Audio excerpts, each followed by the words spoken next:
Right, tonight we'll go deep into the murky underworld with a series of exposés on groups, agencies and think tank clowns. We're going to put some feet to the fire. THI, as per usual, will get a number of confirms on information we put out weeks, months or even years ago in this show. And this is another Dot Connect and show reveals deep plans and issues ongoing globally and why we have to act as a collective, despite the latest attempts in the alt media to divide all the listeners and followers into smaller and smaller groups.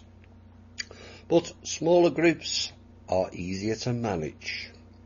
A large collective is not. It's that simple.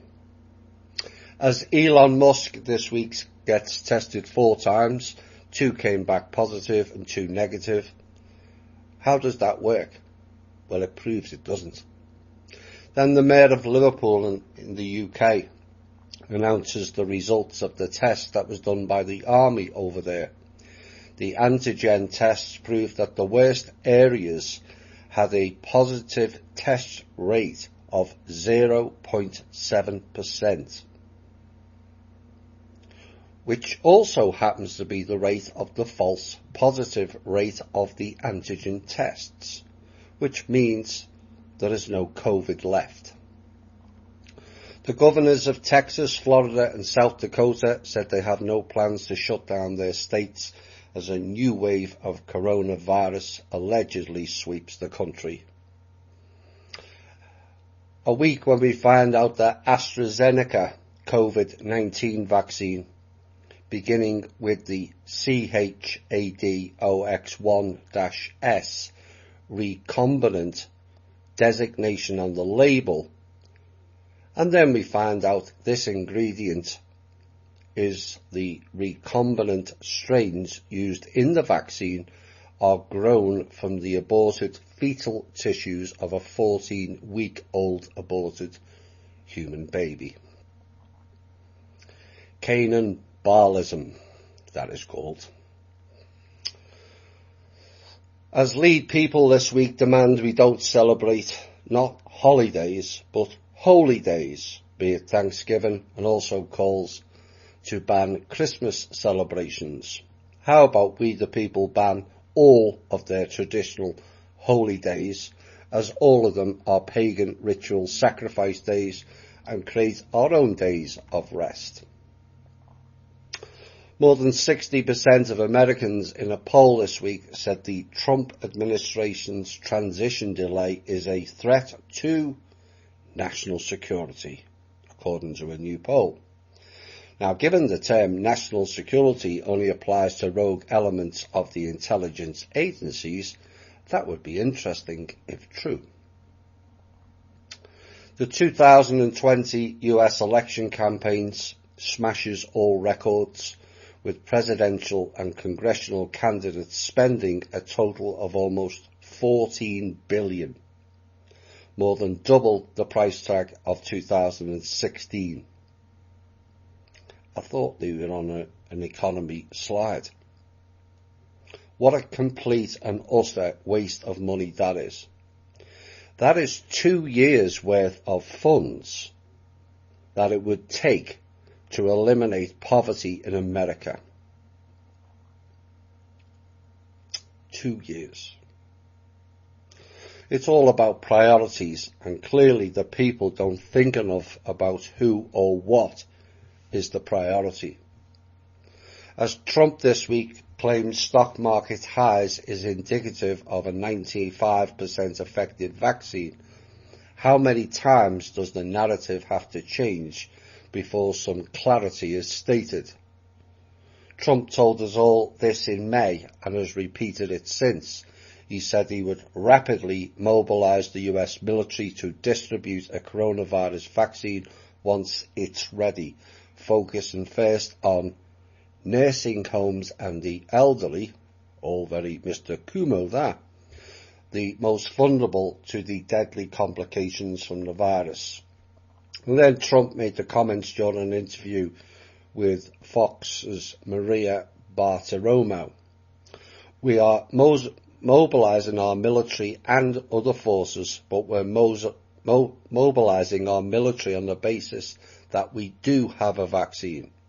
You know, it's a massive job to give this vaccine. Our military is now being mobilised, so at the end of the year we're going to be able to give it to a lot of people very, very rapidly, he said. We will have a tremendous force, but assuming we get it, you then have to distribute it. And unless you're mobilised and ready, you're not going to be able to do it for a long time, so we're starting now. But why would he state that we need a vaccine when he knows the truth about this virus? Why would we need the military to deliver or inject it? Is he stating our medical people are not capable? And has anyone asked why the military can suddenly engage on our own soil when we were told it's not allowed by law? The people hold the power. And congratulations to the people of Denmark who resisted a law of forced vaccinations, and the people protested with pots and pans, protests in the streets, and their government backed down. 9 days of protests over a new law that would have been able to define groups of people who must be vaccinated. So well done to the people of Denmark. Now let's see if it can be replicated everywhere. I'm sure you'll agree that was the better version. Right, so let's get into some news. I will have more amusing pieces later. 2 senior Department of Homeland Security officials have been forced to resign this week by the White House, according to sources familiar with the resignations, and among them was a top official in the DHS cyber arm, who resigned amid a national security shake-up by the Trump administration. Now, Brian Ware, who was highlighted by Q recently, served as Assistant Director for Cyber Security at the DHS Cyber Security and Infrastructure Security Agency. They do like to spin the words out, don't they? Anyway, CISA for short. And the DHS Assistant Secretary for International Affairs, Valerie Boyd, also resigned amid pressure from the White House. And the DHS, CISA and the White House all declined to comment. And then Trump announced on Twitter further firings, and he fired the top cybersecurity official Christopher Krebs, whose agency recently issued a statement that the 2020 presidential election was secure. Now, until now, Krebs was the director of the Cybersecurity and Infrastructure Security Agency with the DHS. And Trump claimed, some are saying falsely, some are saying correctly, with evidence or with not evidence, time will tell, that a statement from Krebs CISA calling the 2020 election the most secure in history was inaccurate. And Mr. Trump's legal team has failed thus far to present credible evidence of mass fraud, and they are stating, as per usual, that Joe Biden is the presidential-elect. Now, the recent statement by Krebs on the security of the election, it was said, was highly inaccurate in that there were massive improprieties and fraud, including dead people voting, poll watchers not allowed into polling stations, glitches in the voting machines which changed, we'll have more on that later, votes from Trump to Biden, late voting and many more, the president tweeted. Therefore, effective immediately, Chris Krebs has been terminated as the director of CISA. But firing people for security or cyber security issues after the horse has bolted makes zero sense to me. You know? Mr. Trump was warned several times that the empire would fire back and was given a simple solution to end the fake pandemic and the election nonsense. He dallied and he failed to act on both occasions. But firing people now, when you had the opportunity to correct it, looks like a lack of personal responsibility. But sadly, he's not alone in that exercise these days, it seems. Meanwhile, back at the ranch, and a month after I warned they would retaliate against Iran, 4 current and former US officials told the Times this week that the president asked senior advisers in an Oval Office meeting last Thursday if he had options to attack Iran's main nuclear site. And his request came a day after the International Atomic Agency reported that the country's uranium stockpile was 12 times higher than allowed under the Iran nuclear deal that the administration left in 2018. Now, the international watchdog has also reported Iran did not let inspectors enter a location where there was evidence of past nuclear activity. And the advisers who urged the president that such an attack reportedly included Vice President Mike Pence, Secretary of Deep State Mike Pompeo, Acting Secretary of Defense Christopher Miller, and General Mark Milley, the chairman of the Joint Chiefs of Staff. Now, the advisers cautioned that the US making such a move could increase tensions with Iran and could lead to a bigger conflict, which is exactly what they want all along, and we'll reveal more of that why later. And administration officials with knowledge of the meeting told the Times this week that officials left the meeting thinking a missile attack was not being considered. Of course, Mr. Pompeo, Secretary of the Deep State, is just another Israeli stooge, which is why he's over there taking orders now. And if they were concerned that much about Iran and nuclear weapons, Israel would not have sold it to them in the 1990s. And clearly that was a set-up against Iran. But here is a common sense question. Why, if Israel has nuclear weapons, does Iran not have the right to nuclear weapons? This is more evidence of childlike behaviour from our so-called top officials of, well, it's my ball and you can't have it. You know, it is beyond child-level thinking and behaviour. In fact, I do a disservice to children, as most of them would have more grasp of what is right and wrong than politicians and their army of so-called intelligence goons. That has to be the biggest ever misnomer, that, calling agency people intelligence, as I see little to no evidence of adult levels of intelligence anywhere within that community. So the Secretary of Deep State is over in Israel, and things always happen. And this is what happened this week. The US has declared an anti-Semitic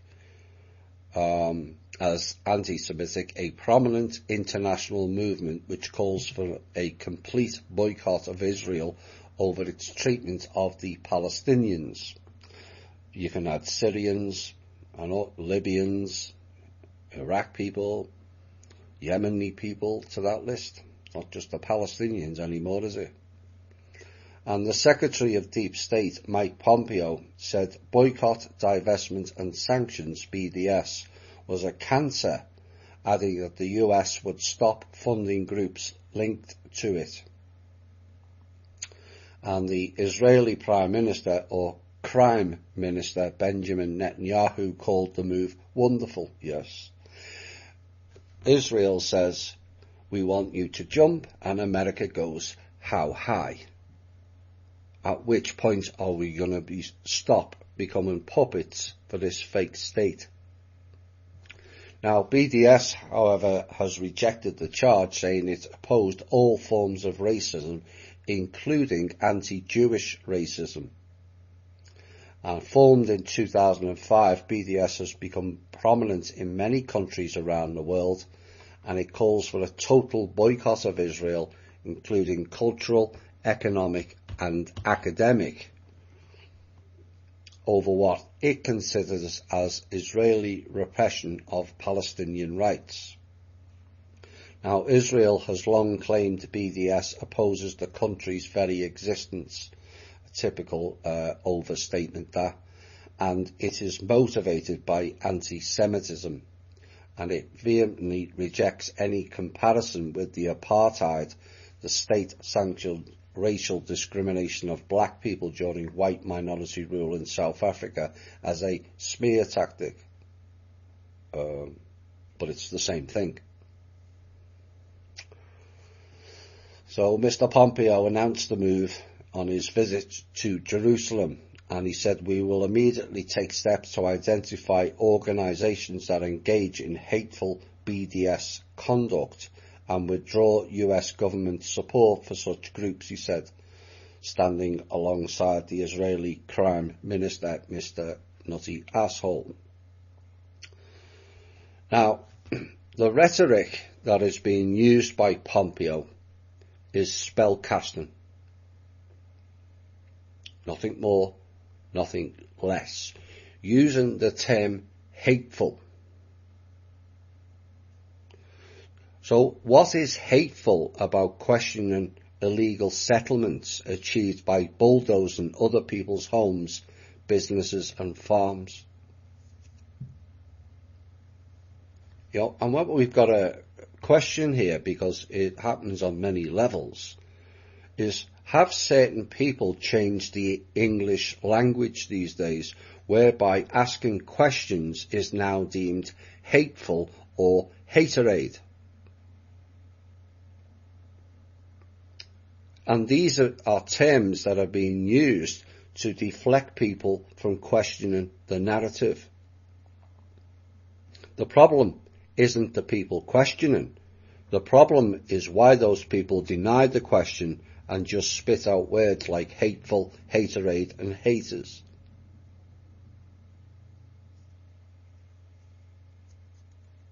Well, message to all the Israeli clubs and shows, people who deem questions as hate out there, the truth never fears investigation.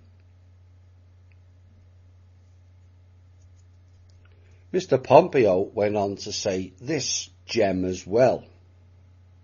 He said, as we have made clear, anti-Zionism is anti-Semitism. And the United States is therefore committed to countering the global BDS campaign as a manifestation of anti-Semitism. Actually, it's not. Spellcasting. 15 Asia-Pacific countries on Sunday signed the world's biggest free trade deal, which is seen as a huge coup for China in extending its influence in the region and elsewhere. The Regional Comprehensive Economic Partnership, RCEP, includes 10 Southeast Asian economies along with China, Japan, South Korea, New Zealand and Australia, with members accounting for around 30% of the global GDP. Now, this was first proposed back in 2012, which sounds like the BRICS negotiations to me. And the deal was finally sealed at the end of the Southeast Asian Summit as leaders pushed to get their pandemic-hit economies back on track.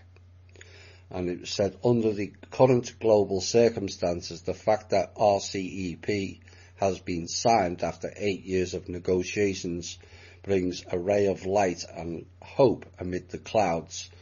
And this was said by the Chinese Premier Li Keqiang, after the virtual signing. Oh dear. And he said it clearly shows that multilateralism is the right way and represents the right direction of the global economy and humanity's progress. The agreement to lower tariffs and open up the services trade within the bloc does not include the United States and is viewed as a Chinese-led alternative to a now defunct Washington Trade Initiative. The financial damage that deal will do to Europe and North America will be long-lasting. Until we put into place a country-based self-sufficiency programme. And what that does is it increases jobs, it improves the economy, it avoids international conflicts and ends many of the bogus trade deals that operate for and by the clowns.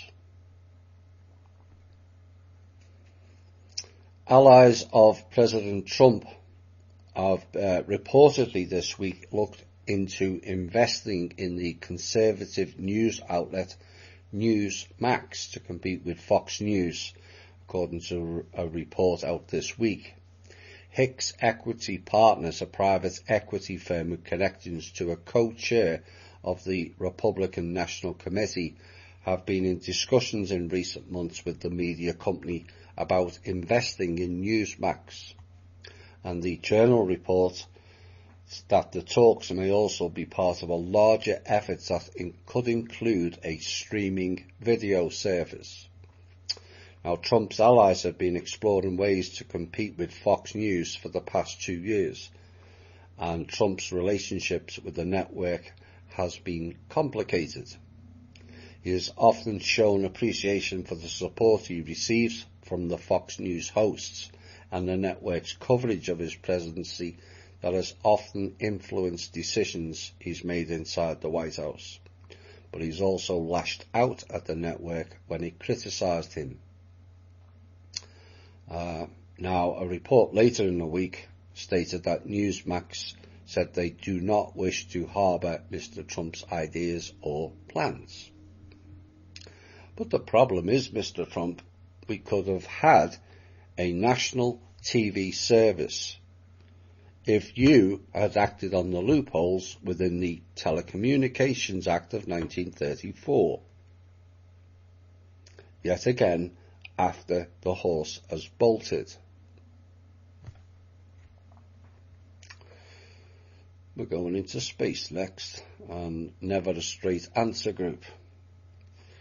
Our galaxy, we are told this week, is filled with potentially habitable planets, at least 300 million of them, according to NASA this week, and the US Space Agency's Kepler Space Telescope spent 9 years on a planet-hunting mission, successfully identifying thousands of exoplanets in our galaxy before running out of fuel in 2018. But the original mission's core question remained how many of these planets are habitable. And scientists around the world have pored over Kepler's data for years, and they think they have found the answer. And according to research released in the Astronomical Journal, there are roughly 300 million potentially habitable worlds in our galaxy alone, meaning rocky planets capable of supporting liquid water on their surface. No shit, Sherlock. Welcome to Reality Land, NASA. Anyone else notice they throw these little truth nuggets out in times of the media being under stress? It's called distraction. Almost 100,000 alleged victims of sexual abuse within the Boy Scout of America have come forward to claim compensation from the group, and a lawyer for the plaintiffs called it the biggest ever US sexual abuse case, and the claims were filed ahead of a deadline on Monday.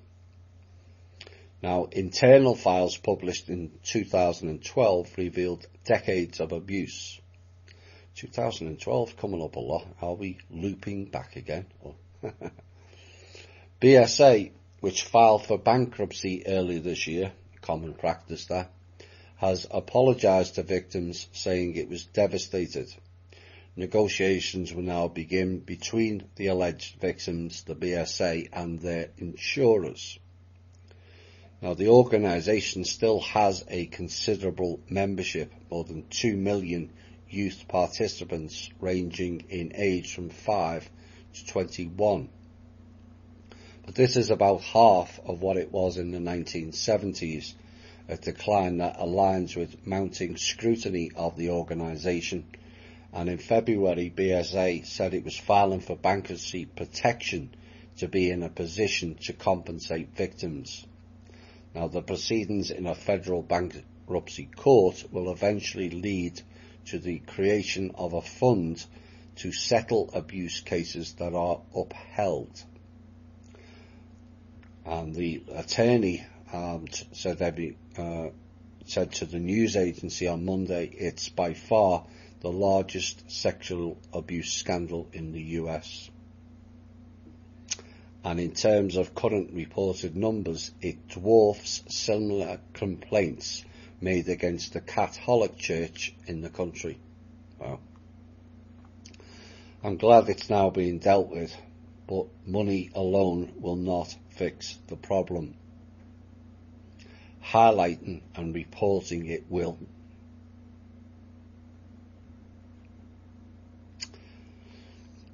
Off to the Mississippi. The Mississippi Governor Tate Reeves has hit back against presumptive Democratic President-elect Joe Biden's plan for a 6-week COVID-19 lockdown, denouncing the plan as wildly unreasonable and vowing to fight that if necessary. Now, Reeves, who is a Republican, put his foot down in response to the proposed shutdown during a Facebook Live meeting, arguing the suggestion from one of Biden's expert pandemic advisors was totally and completely beyond reasonableness. That's not the way the economy works, he said, arguing that while Biden and his 13-person panel of scientific experts, 12 plus 1, might make policy recommendations regarding what to do during the pandemic, the presumed president lacked the constitutional basis to impose his advisors' desired crackdown across the nation. And he said, nor would Mississippi take Biden's edicts lying down, the governor hinted. We will certainly fight that if it becomes necessary. We as a state are going to continue with our strategy, he said, insisting a strategy targeted at hotspots was the only way to avoid extensive collateral economic damage. The people of Mississippi can't just go home, shut down their small businesses, shut down their restaurants, shut down their gyms for 6 weeks, and just think that you can come back 6 weeks from now, flip a switch, and everything's going to be fine. And I agree. And we need many more people to speak up now before the next phase kicks in. Candace Owen. She talks a bit of common sense, that one. One hopes that she continues on that path. But on Sunday, she levelled harsh criticism against US intelligence agencies for their supposed inability to root out domestic terrorism while simultaneously being able to take out terrorists overseas. And she said, we're supposed to believe that our intelligence agencies can track and take out Iranian terrorist Soleimani overnight, but they can't manage to get to the root of Antifa and Black Lives Matter, who are well-funded domestic terrorist cells that have been operating unchecked for years. Now, the Iranian General Qasem Soleimani, the head of the Islamic Revolutionary Guard Corps, was killed in a US drone strike in Baghdad on January the 3rd. An administration official said the strike, authorised by President Trump, was conducted to deter imminent attacks on US interests. Now, Owen's comments follow an evening of unrest that came after the president's supporters were purportedly attacked at the so-called Million MAGA March in Washington, D.C. on Saturday, and many were quick to condemn the media's apparent lack of interest in covering the violence directed at supporters of Mr. Trump. And in a Saturday tweet in which Owen likened Black Lives Matter and Antifa to the absolute vermin of our society.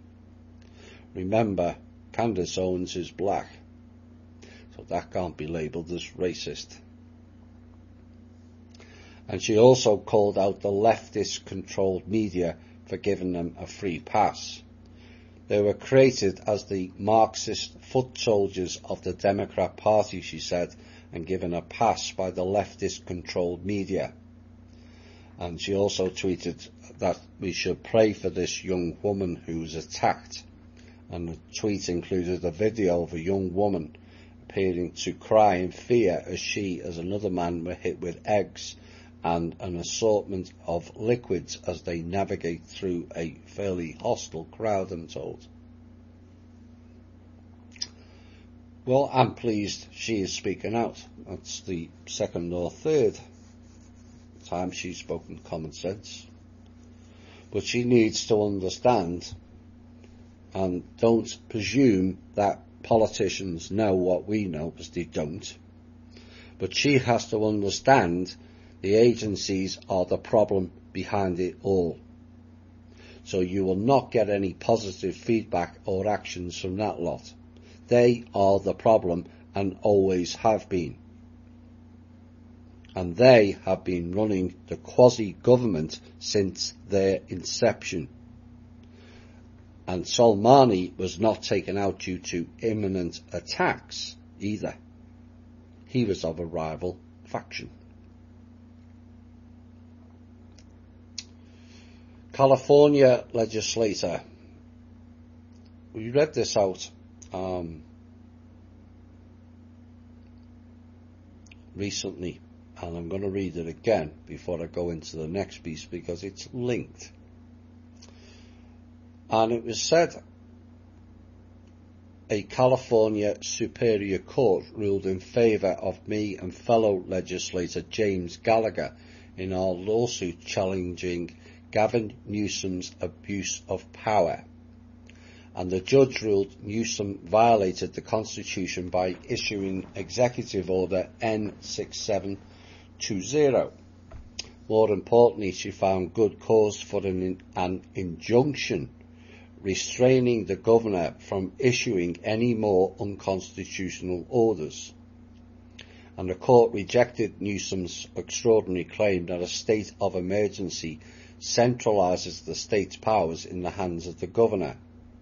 But this is the unlawful basis on which Newsom has collapsed California's systems of checks and balances and has issued 57 executive orders and changing over 400 laws. And it was said that this ruling marks an end to Gavin Newsom's one-man rule. Now that was in our November 5th show, and one wonders how this latest news out of California will play out. Governor Gavin Newsom announced Monday he is sounding the alarm due to the fastest increase California has seen in coronavirus cases. As a result, nearly 3/4 of the state's counties must now operate under the state's strictest pandemic restrictions, and health officials are considering a statewide curfew. Really? and this will affect indoor dining, gyms and movie theatres, among other businesses. All must either remain closed or shut down in 41 of the state's 58 counties. Newsom said he anticipates even more restrictions coming this Friday. Now, in the last 10 days, the fake reports of new daily coronavirus cases have doubled across California, and it was announced that the state had reached 1 million total cases, which is a complete and utter lie.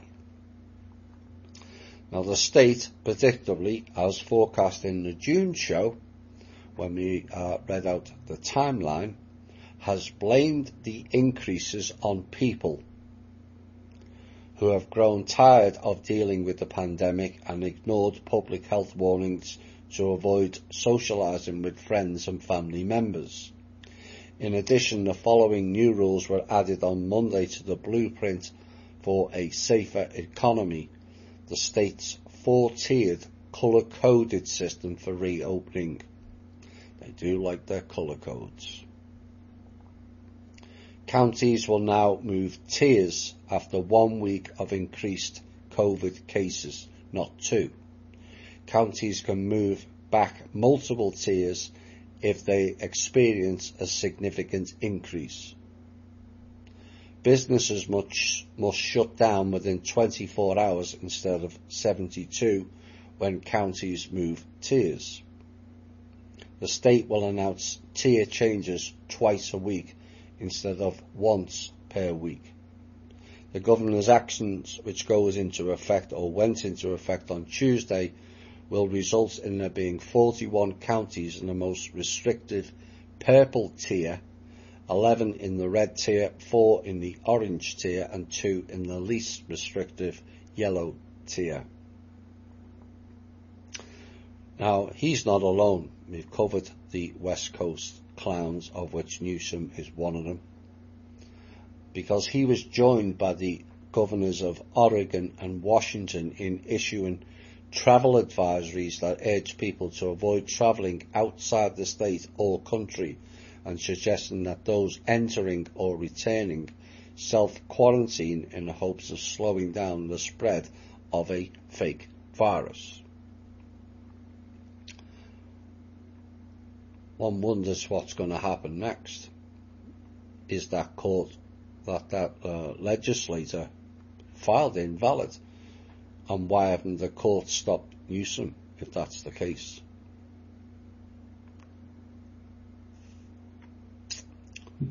In a significant breakthrough for vaccine research, a flu jab grown in plants has passed 2 large-scale clinical trials. Researchers extracted virus-like particles from tobacco plants to create the inoculation, and they used native Australian tobacco relatives that were genetically modified to create the viral proteins.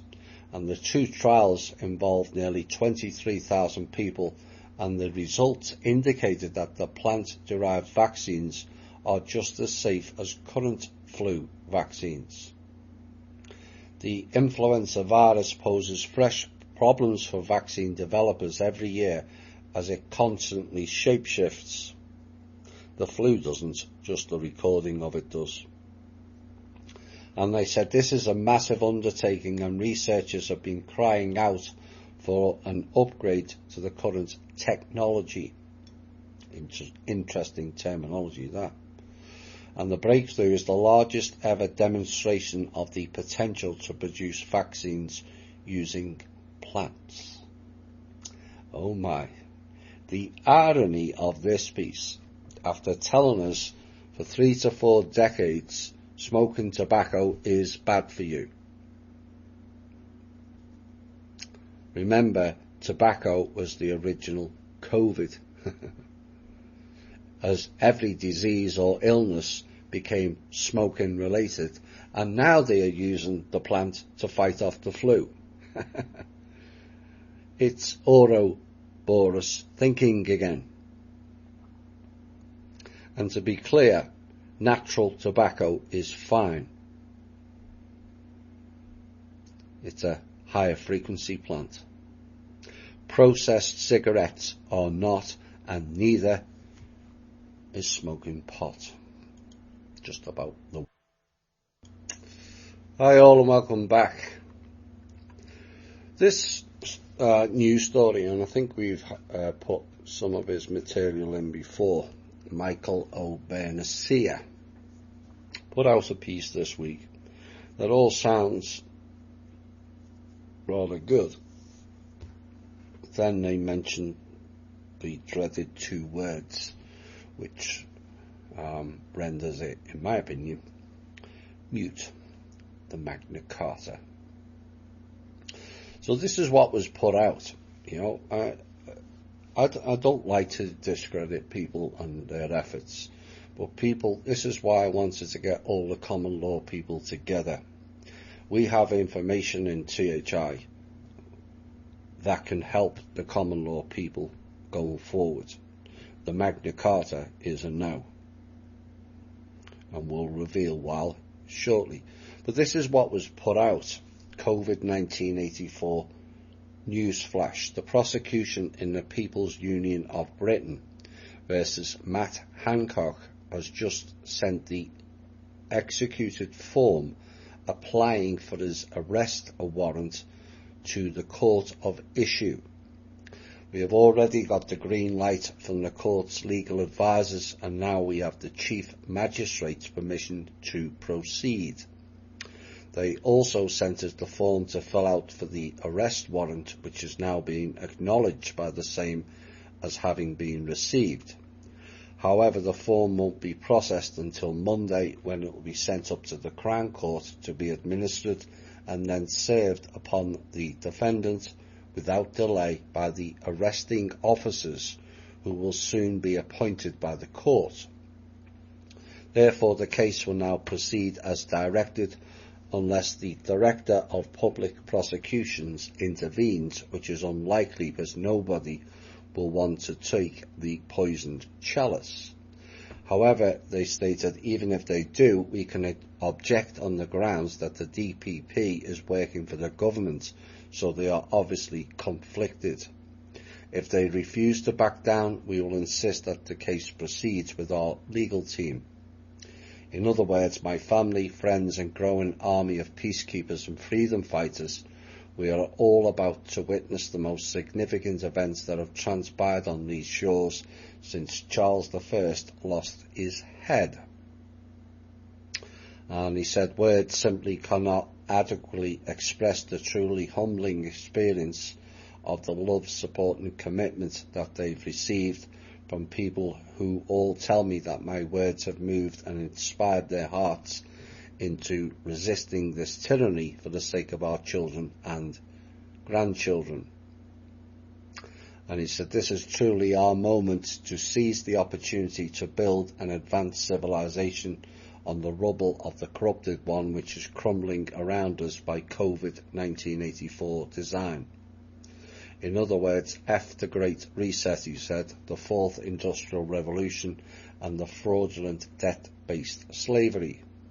In that new civilization, we will protect the unalienable rights of the individual from the tyranny of the collective to become truly self-governed under the common law, as expressed in Magna Carta 2020, an idea whose time has come. And they stated, from now until you see the arrest live streamed on the mainstream and alternative media worldwide, let's make Arrest Matt Hancock go viral on every platform, to the point where the people are chanting it in the streets nationwide. Now, that all sounds very good. Matt Hancock is a lead politician in the UK, by the way, for the American listeners. And it all sounds very good until the actual arrest takes place, And it's a bit like the earlier story with the California court ruling Newsom had to shut up, and then Newsom carries on. And this, along with the Newsom stuff, has to be filed under hopium as it stands. We've seen this many, many times, and nothing ever comes to fruition. Now, I would love to be wrong, but we've seen it too many times. Now, enforcement is and always was the issue with common or natural law, and the key is to get in with the constitutional sheriffs and militia and go from there. But if the Magna Carta was all it was stated to be, why is it after 805 years do we the people still not own our own land? Those are the facts. And it's nice to see other researchers condemn the Magna Carta, and here is Thomas Sheridan from Ireland in his own unique words. He said this: "Here we go again. The freemen of the land morons are going to use the Magna Carta to end the lockdown. Christ on a bike, yet another new generation of future suicide cases to go with the decades of previous total and complete failure. I still see people calling John Harris a legend, a guy who ended up swinging from a rope after thinking he was the second coming of Christ, rightful King of England, after having destroyed the lives of hundreds of families with useless advice and Black's Law Dictionary." And I agree. He went on, "They think the Magna Carta," and this is correct, "is some universal book of unconditional freedom, when at the time it was written and remains for the benefit of the invading Norman landed gentry and no one else. Yet these gobshites in council estates with a spliff in their mouth constantly thinking they can apply the rights of French nobles to themselves." Thomas Sheridan. Now, what I know, and I've put it out in a couple of shows, is the Magna Carta was a forced handover of the land rights and all the people of the UK. And it was done by the Knights of St. Jerusalem, Templar. And it essentially was a power handover from the king domain, which is kingdom, to the barons and nobles, who are known now as the nobility, black or otherwise. As for John Harris, he was fighting for the return of the monarchy because the nobles were in charge. So John Harris wanted king and queen ruling the country. But how is that any different for we the people from the nobility clans? It's not. And that is why the Magna Carta is a complete and utter waste of time and a distraction for the common or natural law people. Do not buy into it. Think different, for source sakes. This came up this week, and some of the figures are staggering. Pro-Pagan Da, that's how to pronounce it, just saying, is the executive arm of the invisible government. Maintaining the status quo is no longer a viable option. 27 trillion in bond debt, 200 trillion in unfunded liabilities, 3,700 trillion or 3.7 quadrillion in derivatives that the top 10 US banks have to offset all their toxic assets trying to control the commodities and stock markets. 50 million people on EBT, 25 million unemployed, over 20 million homes foreclosed, and 6 million people are homeless.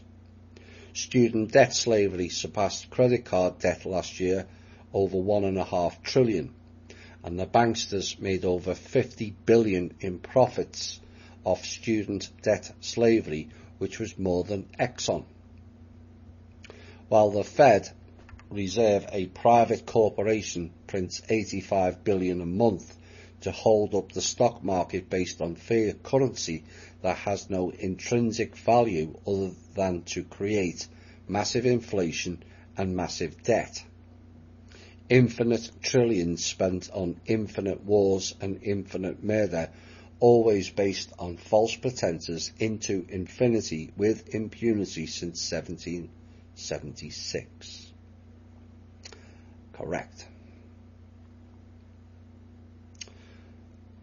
I logged on to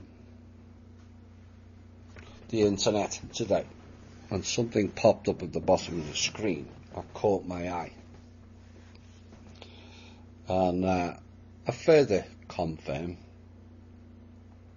and it stated, this was Firefox by the way, which is getting as bad if not worse as the old Internet Explorer, and it said you can help Mozilla and Princeton University researchers stop the spread of online disinformation by donating your browser data to Project Ion, which, if it was one word, would say projection. They're asking you to donate your browsing data to Project Ion. So I looked into what is this Project Ion or projection. Microsoft is finally jumping on the Bitcoin bandwagon, which we covered in Clowns in Panic, with Project Ion, a decentralized identity infrastructure built on Bitcoin. Microsoft believes every person needs a decentralized digital identity they own and control, backed by self-owned identifiers that enable secure, privacy-preserving interactions. Yeah, right. And they said this self-owned identity must seamlessly integrate into their lives and put them at the center of everything they do in the digital world. Everything you do goes into the digital world. And they said to help forward this vision, Microsoft developed identity hubs. Identity hubs provide secure, it's not, encrypted storage of personal data. Encryption was done by Langley and the NSA, and there's backdoors in all of it. Just saying. And they rely on decentralized systems, blockchains and distributed ledgers to anchor their identifiers. And today Microsoft announced an upgrade to that service with an early preview of a side tree based DID network called ION, Identity Overlay Network. ION runs atop of the Bitcoin blockchain,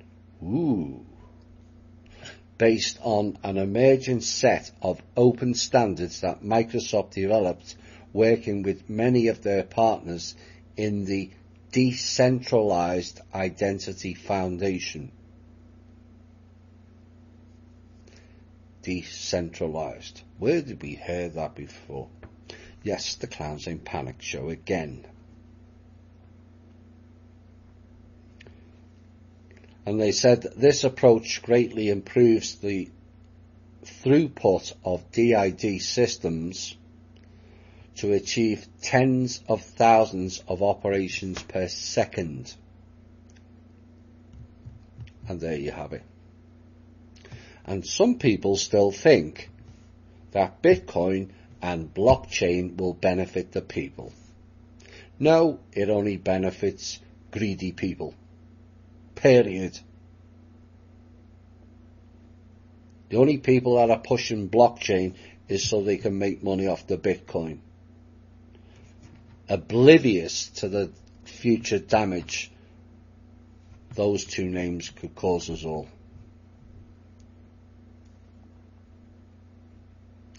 And then we come to this.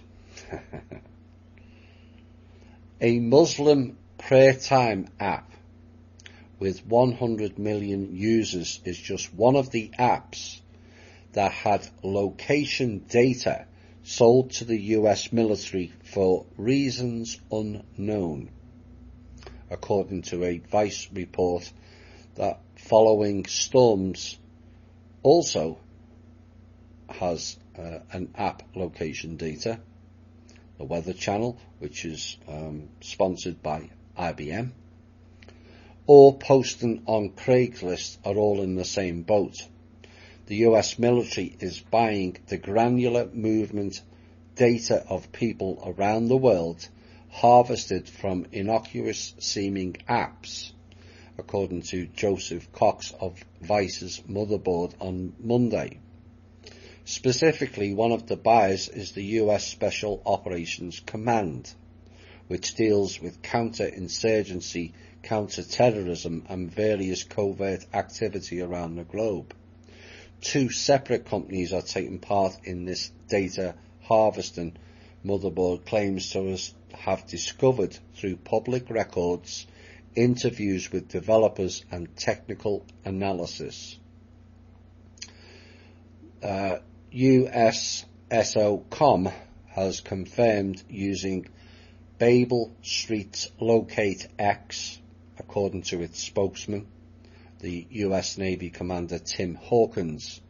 Our access to the software is used to support Special Operation Forces mission requirements overseas, he said. We strictly adhere to established procedures and policies for protecting the privacy, civil liberties, constitutional and legal rights of American citizens. You lie. You lie badly as well. But when asked what the military was doing with the data of non-US citizens, Hawkins wouldn't say. And public records show that the USSOCOM spent about $90,000 to buy licenses for Locate X and text analysis tool BabelX back in April. The other company is called X-Mode and uses software development kits, SDK, in apps to harvest data and sell it to third parties, including government contractors. For government contractors, read intelligence agency groups and their subsidiaries. Now, the report did not specify which apps had their data harvested by Locate X, and it named a number of apps that sent data to X-Mode. Others include AccuPedo. That's a nice name, isn't it? AccuPedo. A step counter downloaded more than 5 million times on Android phones. C+ for Craigslist and Global Storms, both with over 1 million downloads respectively. All your data went to USSOCOM, Military Command Center. And a motherboard experiment also showed Muslim Mingle, a dating app approved by a Vietnamese company, sending data to X-Mode. Even the innocuous Bubble Level, a must-have device for any home or apartment that helps people hang up shelves or paintings, was sending data to X-Mode which was then reportedly sold to military contractors like the Sierra Nevada Corporation or Systems and Technology Research. The military is apparently not the only one using Locate X, with earlier reports pointing to the Customs and Border Protection, Immigration and Customs Enforcement, and the Secret Service also being the platform's customers. While Motherboard admitted it does not know of any specific operations in which this type of app-based location data has been used by the US military, the outlet pointed out that back in 2015, the military had admitted using data to pinpoint targets of drone strikes in the Middle East. And there you have it. One thing you will not hear on our show is please sign up to our app. For those who had doubts of why I have that stance, regardless of who is using them, there's your answer.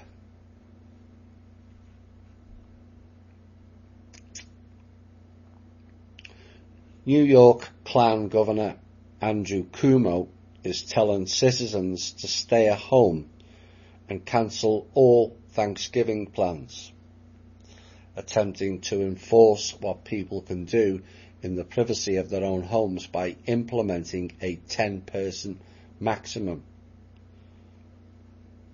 How did he hold Congress meetings when there's 543 people?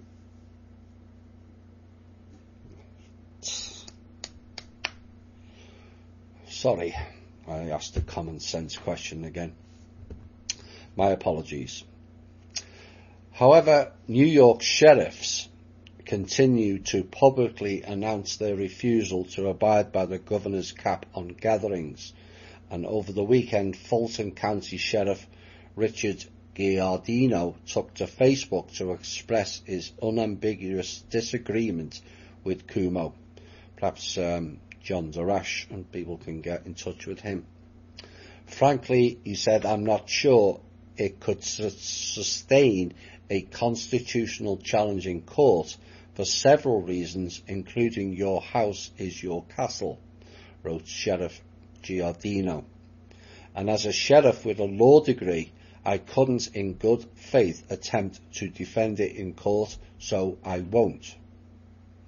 And he also went on and said, we have limited resources and we have to set priorities, so obtaining a search warrant to enter your home to see how many turkey or tofu eaters are present is not a priority. And on Monday, the Saratoga County Sheriff Michael Zerlo expressed similar sentiments, saying, I can't see how devoting our resources to counting cars in citizens' driveways or investigating how much turkey and dressings they've purchased is for the public good.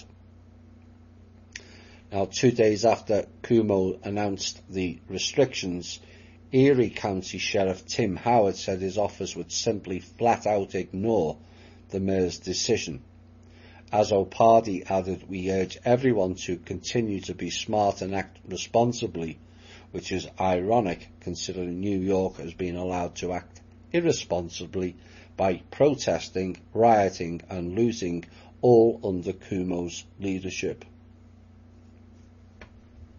And there you have it. But it's nice to see some of the county sheriffs. I know Carl Appel listens to the show regularly. Ask John to get in touch with them three.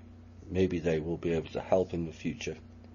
The more cops we get on our side, the more chance of common or natural law of working. But the question is, why is Cuomo still walking around and barking out orders? You know, I thought the great leader of the rebellion and his multinational enforcement team was going to arrest him. I guess they only take out dumbs. Or perhaps Cuomo was just not dumb enough. Maybe. Although there was some tracking on DUMS removal, it seems, as it's now been switched to underground cities removals. And one would think they would get that level of information correct. Apparently not, dear. Right, let's get into some holding some feet to the fire on some deeper levels of skullduggery that are going on globally, and some dodgy stuff going on in this country, Armenia, and some NATO we're going to expose shortly. But on Tuesday, Joe Biden decided, well, he never, because he's too senile, released a list of transition teams for the various departments for his alleged future White House. And the Pentagon transition team for Biden consists of 23 people, many of whom hail from hawkish think tanks. Now, the team is led by Kathleen Hicks, who worked in the Pentagon under the Obama administration.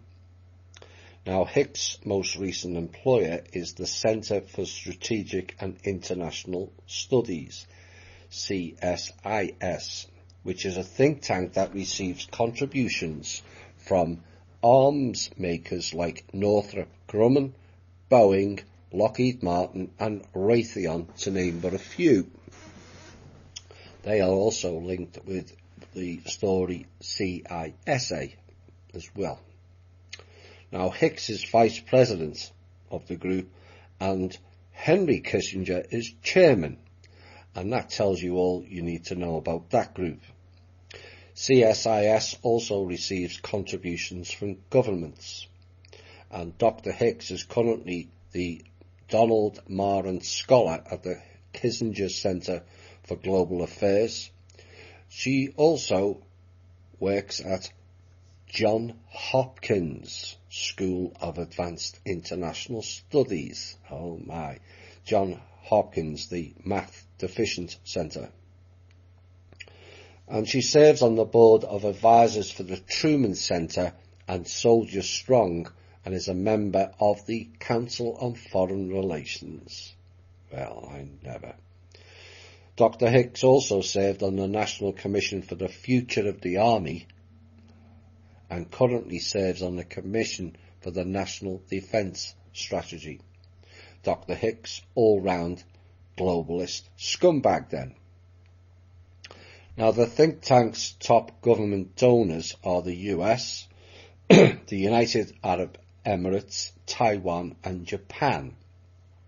And two other CSIS employees are on the transition team, Andrew Hunter and Melissa Dalton, who also both worked in the Pentagon under the Obama administration. The CSIS employees author policy papers and op-eds that generally call for more US involvement around the world. In other words, let's fight more people. Sells more weapons, you see. And in August, Hicks co-authored an op-ed in The Hill titled Pentagon Action to Withdraw from Germany Benefits Our Adversaries.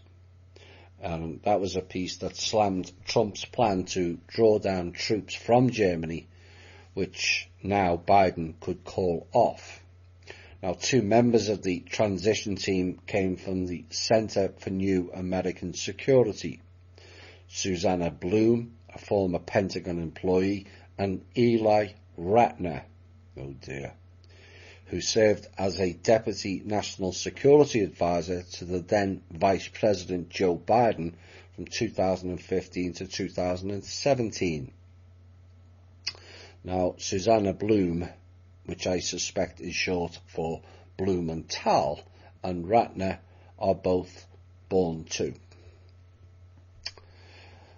CNSAS is another think tank that enjoys hefty donations from weapons makers, major corporations and governments. From 2019 to 2020, CNAS received at least $500,000 from the US State Department and at least $500,000 from Northrop Grumman, and other donors included Go Ogle, Facebook, Raytheon and Lockheed Martin. 3 more team members list their latest employer as the RAND Corporation. Stacey Pettyjohn, a wargaming expert, that's the simulation, AI. Christine Wormuth, who held a few roles in the Obama administration, and Tanny Leon, who is a behavioural scientist. I bet she's busy with the Congress, or she should be, as their behaviour is nothing short of childlike. But RAND is another hawkish think tank that receives the bulk of its funding from the US government, including the US Army, the Air Force and also the Department of Homeland Security. RAND is also funded by the United Arab Emirates, Qatar and also NATO. Well, it's funny that the RAND Corporation can get all that funding and yet Jared Rand can't get his medbed made public through lack of funding. Methinks he doth protest too much. Remember, Rand also built and staffed some of the underground bases on top of the ET bases, which we exposed in Event 3. Now, a report from In These Times found at least 8 of the 23 team members come from organisations that receive funding from US weapon makers, not including RAND. Besides the CSIS and the CNAS, employees listed above include Sharon Burke, who works for the New America, Sean Kelly from CI International and Victor Garcia from Rebellion Defense. And there you have it. Now all their names are out and who they're connected to. When you look at that, they're getting funding from the United Arab Emirates, Qatar and NATO. Is that not a national security issue? There you go again, common sense. But for those who ask for more women in power and how things would be so much better, that piece I've just done outed 11 people, 7 of which were females involved in hawkish warmongering games. And the model is male or female in power are no different, as evidenced also by the trustee. And the solution is a balance of male and female with a more adult, spiritual-based thinking mindset, with mental plane levels of development, not astral levels. Next we're going to Armenia, who are currently in a war with Azerbaijan. So why is there a war going on there now? Look at the map. All the war zones in the whole of the Middle East, plus the Saudi Arabian Peninsula, except Oman, United Arab Emirates and Qatar, both of whom have done deals with the Israelis in recent times, backed and supported by Trump. Throw in southern Turkey, Afghanistan, and a picture emerges, does it not? Iraq and Kuwait, now Armenia. You want to know where the next stop is and why? Turkmenistan. Go and look at the map. The next stop after Armenia is Turkmenistan. Why? Because all those countries are ones that border Iran.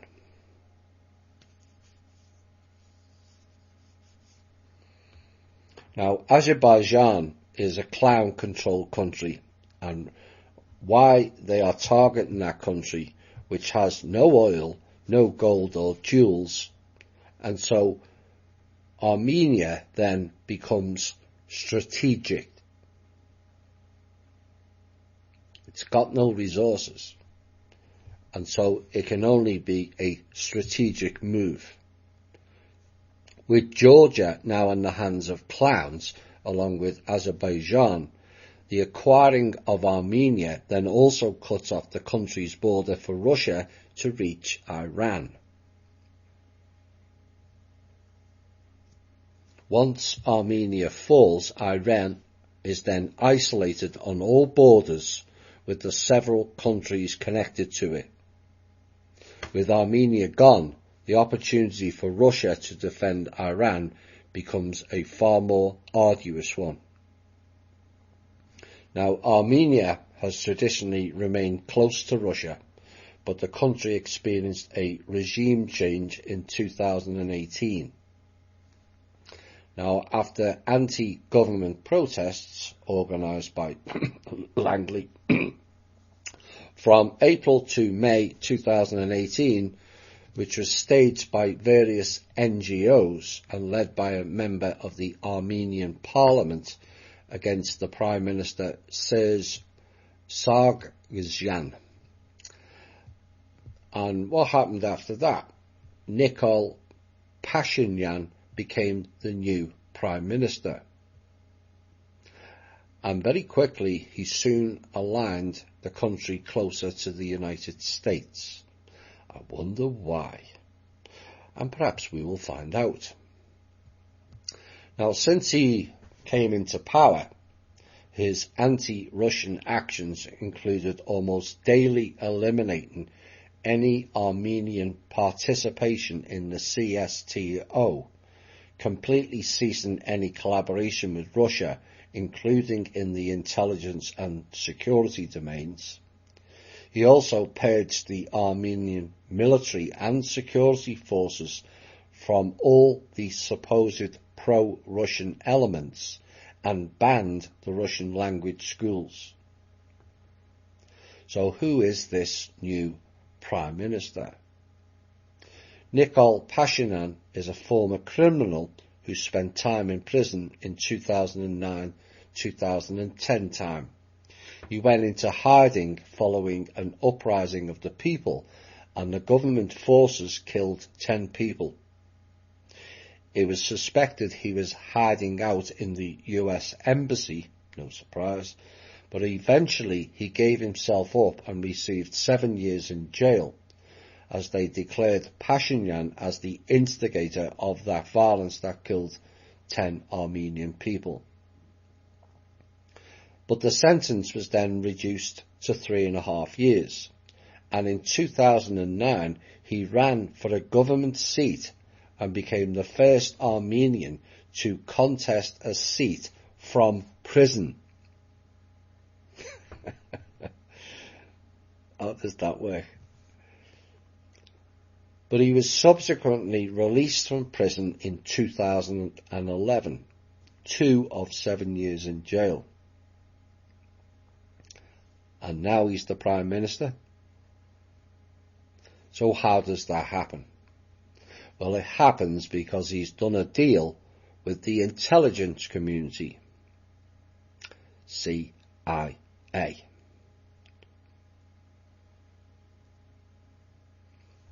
We'll get you free, and then we'll make you Prime Minister, and then you will do our bidding for us. That's how it works in their world. It's the classic agency script repeated over and over again.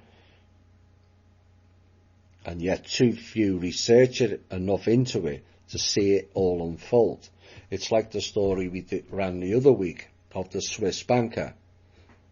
The Langley agents got him drunk and then told him to drive, then arranged for him to be picked up by the police, who then were about to charge him, and in came the superheroes from Langley to rescue him away from being charged with drunk.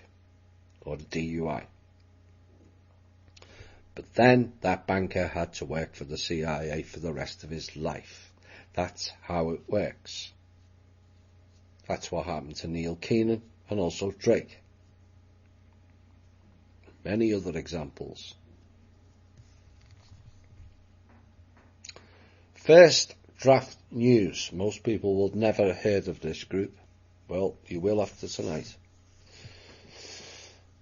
Is an anti-disinformation organisation founded in 2015, conspicuously at the same time as NATO's drive to control the news narrative.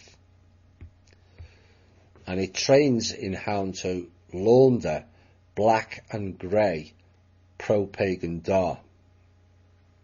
Now this is in their own words.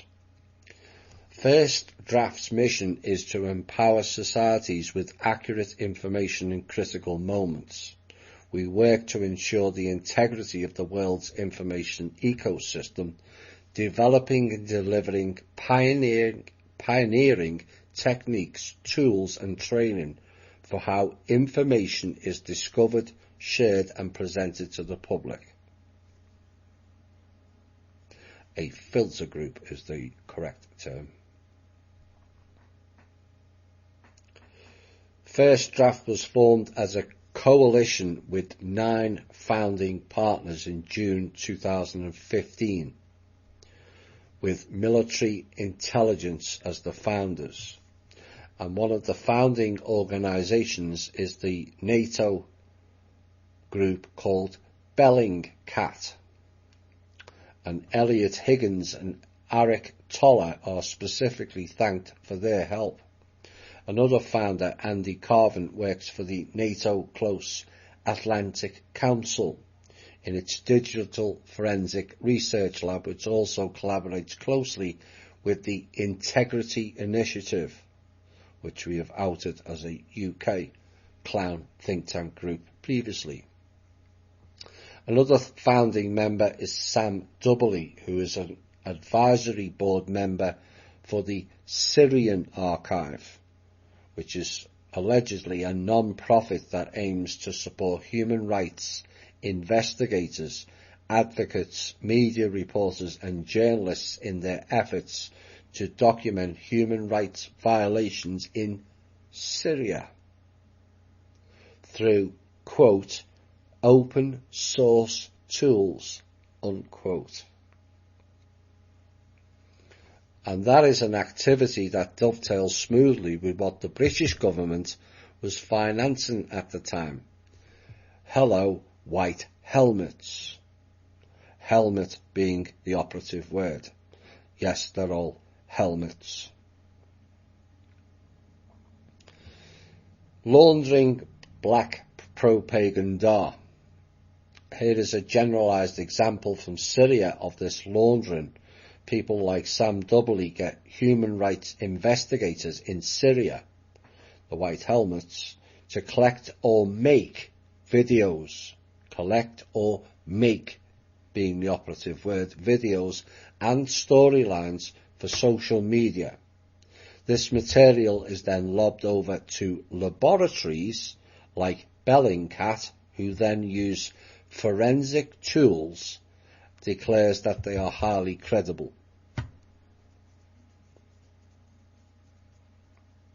Stitch, copy and paste. It's not just the realm of Team Bubba, it seems. And then these stories and videos can then be picked up by the Western corporate and government press, who then have done due diligence, like none, and have fact-checked, like never, genuine atrocity stories, which never took place, or was being done by the opposing side, as we'll find out later. All steps in this process, from the making, collecting, analysing to finally spreading in media of this propaganda, is aided by intelligence services. Activities. The project draws on experts, there are none, and organisations working in the field, including, reportedly, Eyewitness Media Hub, Storyful and Medan, Meedan.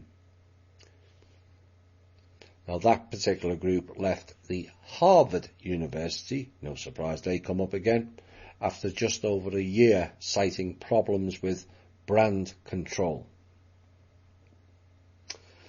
Fake news, the terminology as stated to come from this group, and Cheryl Atkinson attributes the first usage of the word fake news in its modern context to articles published on First Draft's website.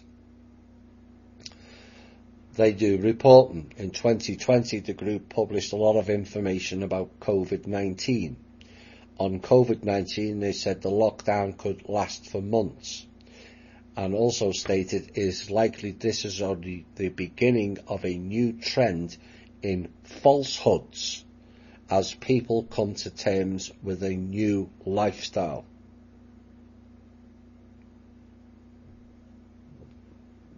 And then they say, we all play a role in keeping each other safe from the virus and the impact it has on our lives. And the information we share plays a big role here too, they say. Let's apply the same level of care in not spreading viral misinformation as we do to the virus itself. So the funding. Where does the funding come from? Oh my, the same names come up again. The network is lavishly financed by big corporations, Google, Twitter and Facebook, and foundations historically known to be close to the CIA, the Ford Foundation, Open Society Foundations, and bears all the hallmarks of a covert government effort. A giveaway for this is the group called Bellingcat, with close ties to NATO, and was one of the founding partners. And it said it might be designed as an internal disciplining network to steer the primary target audience, which is journalists and academics, to the right kind of information sources, which might include easily twisted, quote, open source, unquote, content a la Bellingcat. And this internal reinforcing functions works with politics as well, they said. For example, we recognise the value in sharing our knowledge with policymakers. Think tank liars is the term for this group. And then they said First Draft works to inform all who have a stake in the dissemination of accurate information, which is actually inaccurate information, including governments. Now, my own investigation into this revealed a bit more. Elliot Higgins, who created Bellingcat. And it's funny how many intelligence agencies use the term cat, like the show Truth Cat Radio. Yes, he's connected to agencies. And the other clown in AIM also has a cat as its logo, and he's connected to NSA and CIA. Told you they were all factions. And no, it's not a coincidence either.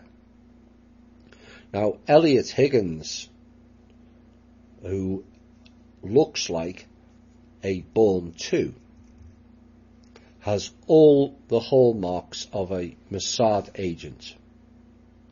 Attacks and blames the Syrian government. Attacks Russia for Ukraine. Blames Russia for the MH17 down plane. All very convenient, if you ask me. Now, where is this Elliot Higgins most often quoted as a valid source? Mainly by the New York Times, which has been dubbed Jew York Times by many, and with good cause to do so, it seems.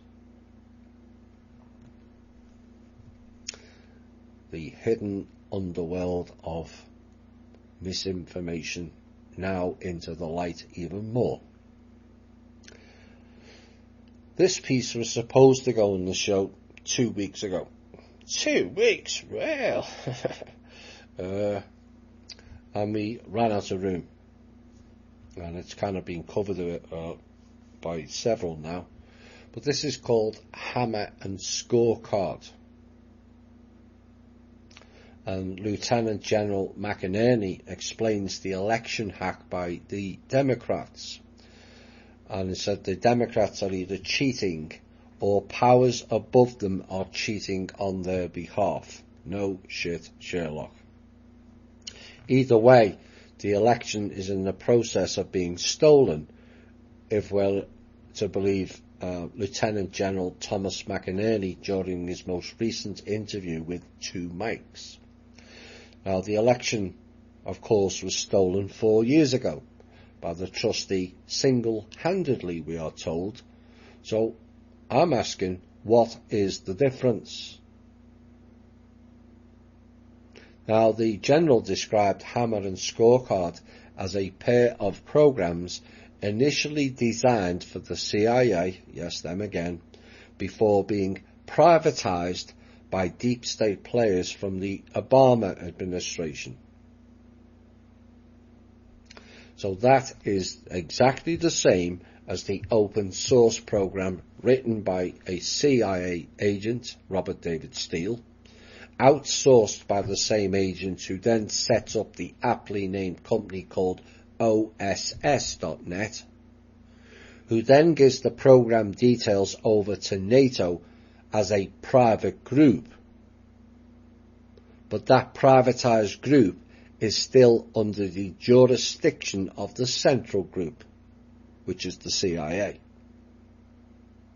That's how it works. Now, Hammer, or the Hammer, is a counterintelligence surveillance program which is used to spy on activities on protected networks like voting machines without detection. I'll repeat that again. The Hammer is a counterintelligence surveillance program used to spy on activities on protected networks like voting machines without detection. The Scorecard is a vote manipulation application that changes votes during the transfer.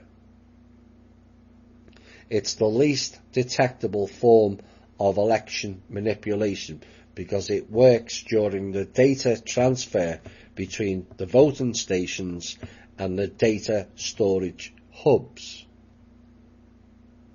And unless both sides are looking for irregularities, it is impossible to catch.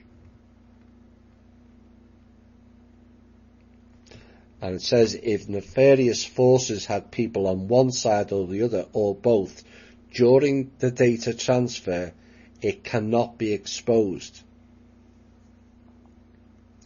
And what we're seeing happening in Michigan and Wisconsin have all the trademarks of a Hammer and Scorecard operation. And Lieutenant General Tom McInerney exposes Scorecard, the Democrats' voter fraud superweapon, and stated voter fraud is happening right now. We all know it. One would be hard pressed to find a single American on either side of the aisle who would not acknowledge that it's taken place. Around half the country realises or is willing to admit it's happening in favour of the Democrats, but very few realise just how deep this particular rabbit hole goes. The CIA program known as Scorecard allows its users to change voting outcomes by hacking into the transfer between the local reporting stations and state or national data centres. And according to McInerney, it's a small amount, under 3%, to keep it from triggering any alarms. Now, Mr. McInerney would know he served in top military positions under the Secretary of Defense and the Vice President of the United States, and said using software for elections is a grave error if you want an honest and reliable count. Paper ballots filled in under supervision at polling places after an ID check are relatively secure and can be recounted. Now, since that piece, which was going to go out 2 weeks ago, there was an update, and Sidney Powell discussed Hammer and Scorecard with Lou Dobbs, and was fairly explosive. And then another update on the 12th of November. Scorecard probably works via the weighted race feature of vote counting by computers, which allows fractional votes to be transferred from one candidate to another. In a further update, see Michigan MIT PhD shows Trump's margin was reduced by 138,000 votes in just 4 counties by a counting computer with the weighted race feature turned on, which then transferred votes from Trump to Biden.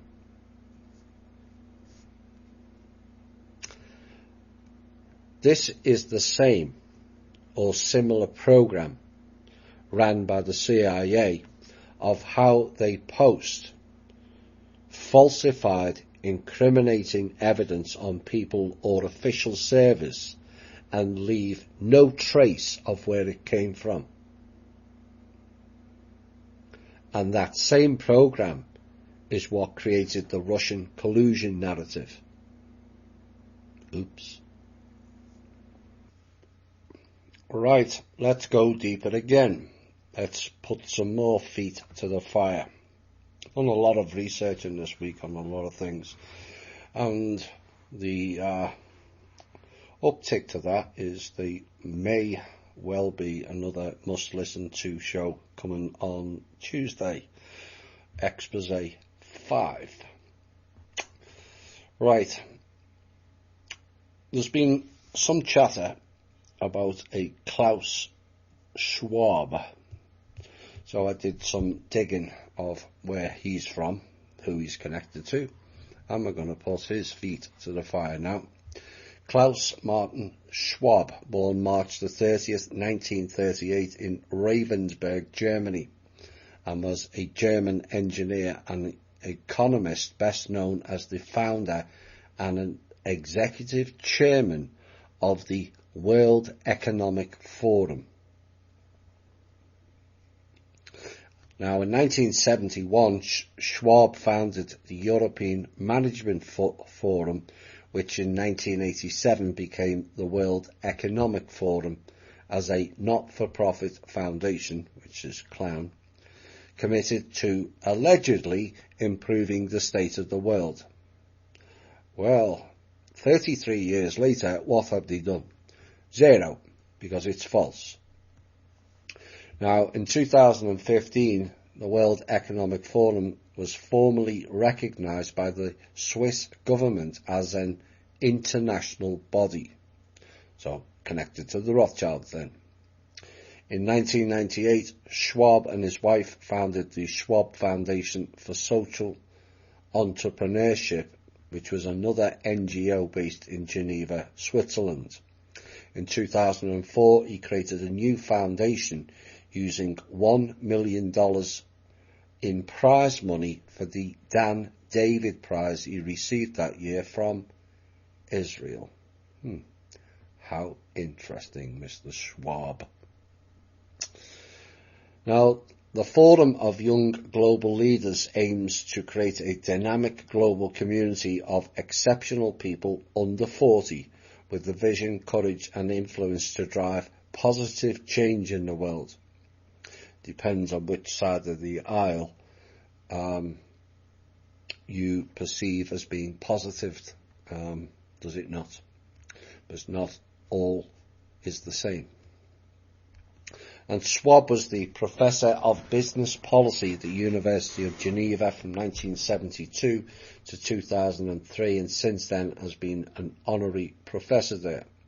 Since 1979 he published the Global Competitiveness Report, an annual report assessing the potential for increasing productivity and economic growth of countries around the world, written by a team of economists. Well, that's a complete and utter waste of time then. And the report is based on a methodology developed by Schwab, measuring competitiveness not only in terms of productivity, but also based on sustainability criteria. Yeah, sustainability. He's also listed as the author of several books, including The Fourth Industrial Revolution, 2016, and Shaping the Fourth Industrial Revolution, 2018, both of which were ghostwritten by the WEF employee Nicholas Davis. From 1993 to 95, Schwab was a member of the UN High-Level Advisory Board on Sustainable Development, 1993 through 1995. That is Agenda 2021 or 2030 Agenda Programme of Population Reduction. From 1996 to 98, he was Vice Chairman of the UN Committee for Development Planning. He also exercised a number of other functions, such as being a member of the Perez Center for Peace. Oh dear me, that's a misnomer if ever there was one. And a member of the board of the Lucerne Festival, probably Swiss ritual sacrifice festival, if you ask me. Now, during the early years of his career, he was on a number of company boards, such as the Swatch Group, the Daily Mail Group, Von Tobel Holding, and is a former member of the steering committee of the Bilderberger Group. Klaus Schwab, the founder of the Globalist World Economic Forum and one of the principal architects of the so-called Great Reset, is saying that the world will never again return to normal as a result of the COVID-19 virus. Despite admitting that the virus is not an existential threat,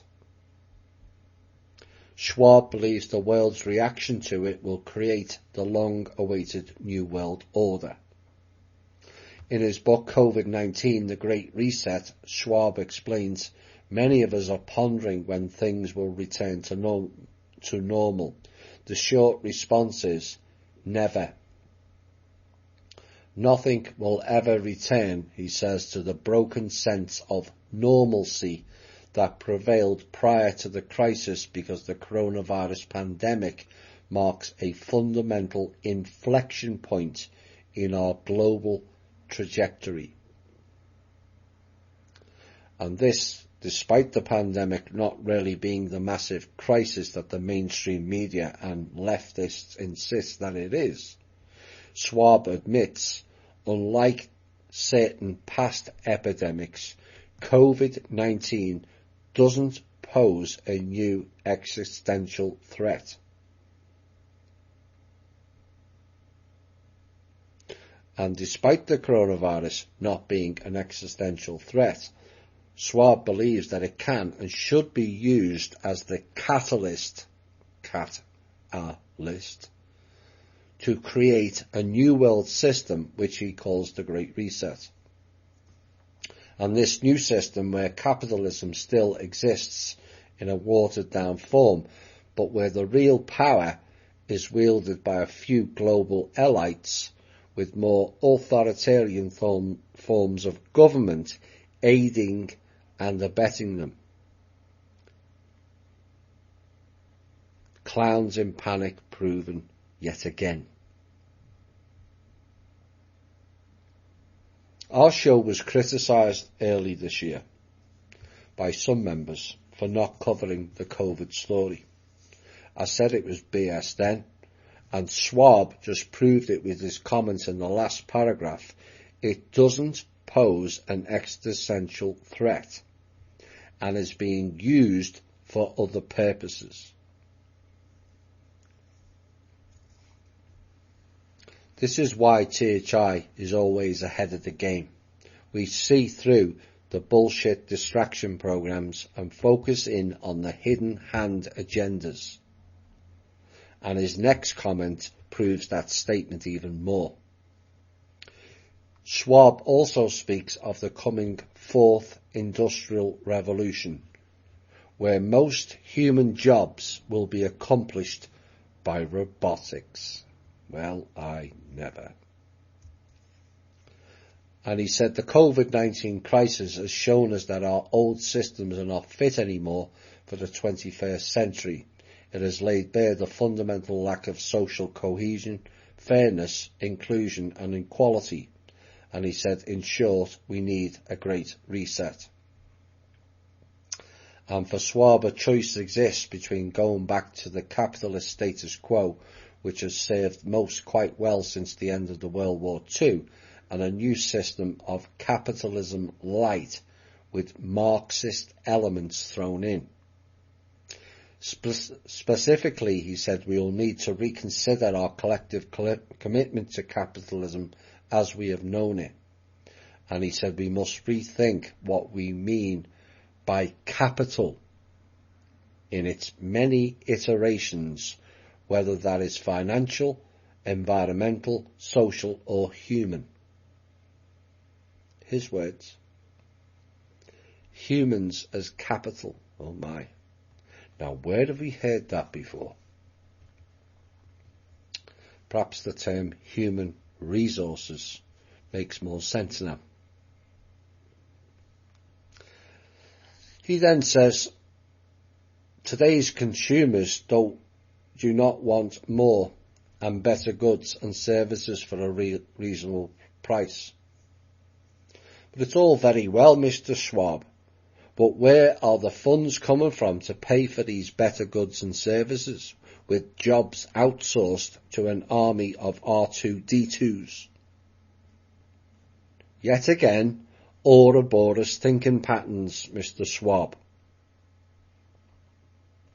And these people are so hell-bent on control, they lose sight of the fact that the very people who keep them in control and rolling in currencies are we the people, not robots. These people are utter jackasses.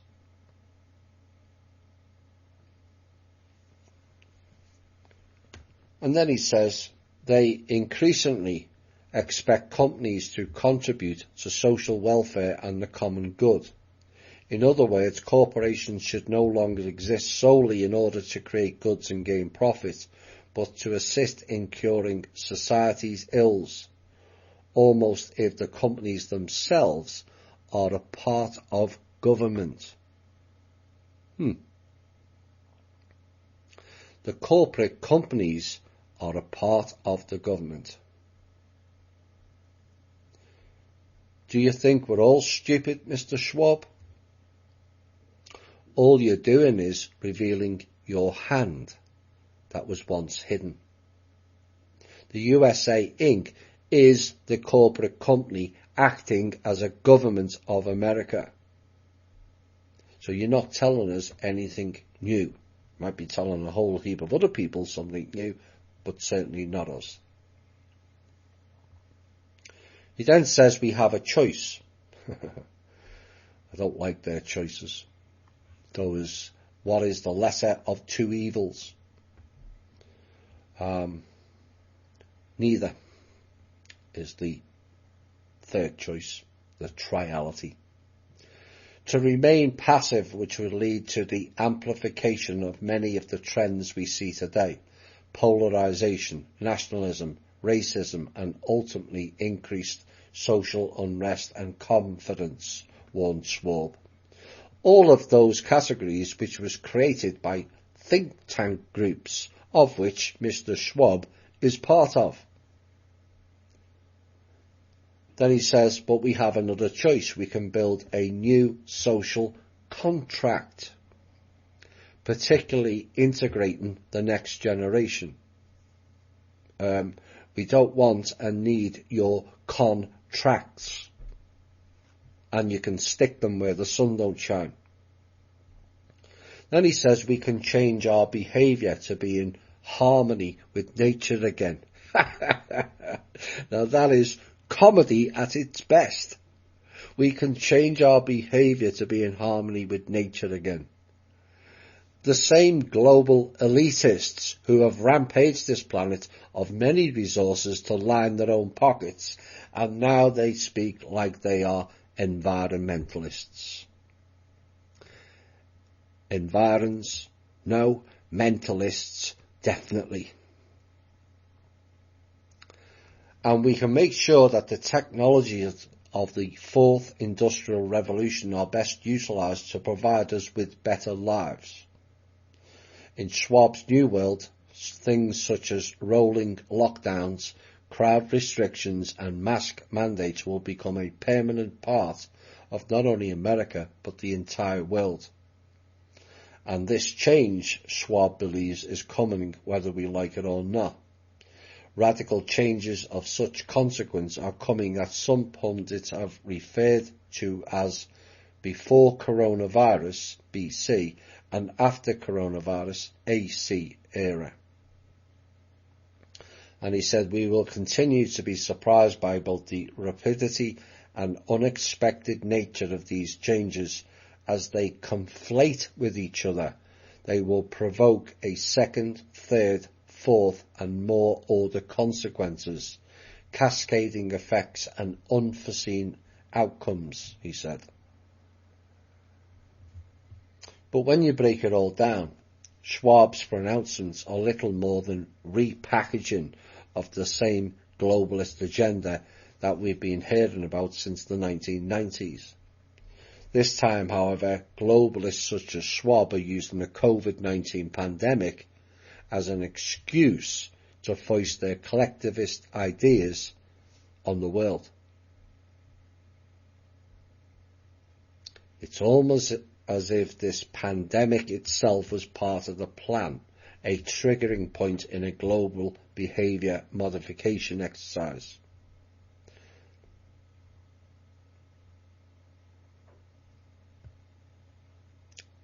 You know, it's some plan, and you have to give them some credit for that. But we have to stop it. You know, in less than a year, they've gotten the entire planet wearing unnecessary masks and allowing themselves to be locked down in the name of public health. And one has to wonder what the next radical change is going to be.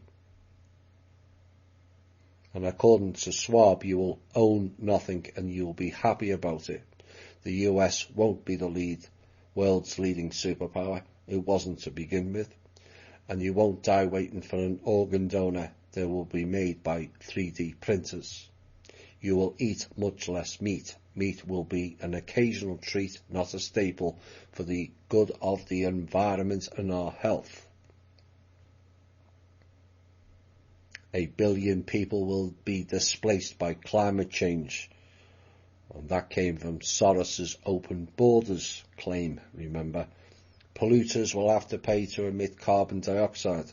There will be global price on carbon, and this will help make fossil fuels history. After they've controlled all the new energy, that is. And they said Western values will have been tested to the breaking point. Checks and balances that underpin our democracies must not be forgotten. A couple of pieces about that. The Simon Peres Centre for Peace. Oh my. For peace, really. Let's remind people about Mr. Peres, shall we? Because he was responsible in building nuclear weapons or attaining nuclear weapons for Israel in the 1960s. He was also involved in the planning of the Suez Canal War, declared war on Egypt in 1956, spent most of his time bombing weapons off the UK, America and in particular France, ordered a long-range Israeli airstrike against the PLO headquarters in Tunis, Morocco. He also initiated Operation Grapes of Wrath, in which 106 Lebanese civilians died, and was also a supporter of the mass genocidal, homicidal maniac Ariel Sharon. And for all that, you get a Peace Prize. The world is totally backwards. Peace is peace and war is war. One doesn't kill and one does. Bit of common sense again. And we have to change their BC and AC descriptions from before and after COVID to before and after clowns. And Mr. Schwab is an old dancing puppet and a clown of the highest order. But we will thank him for his honesty, and now we the people have a choice. Our choice, not their choice. Globalist tyranny as warned in Clowns in Panic, or a new way as formulated by the People's Club. That is our choice.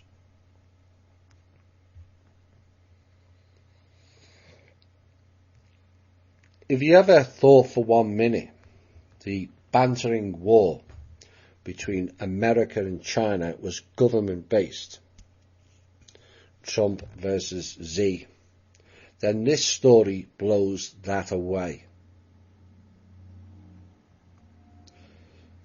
China has strongly rebuked the UK, the US, Australia, New Zealand and Canada after being accused of a concerted effort to silence critics in Hong Kong.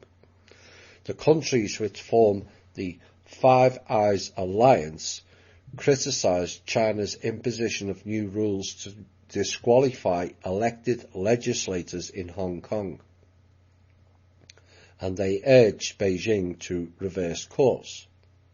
A Chinese Foreign Ministry spokesman said this week and warned countries to stay out of China's affairs, saying they should be careful or their eyes will be plucked out. They should be careful or their eyes will be plucked out. And he said the Chinese never make trouble and are never afraid of anything, according to Zhao Lijian, who spoke to journalists on Thursday today saying it did not matter if they had 5 or 10 eyes.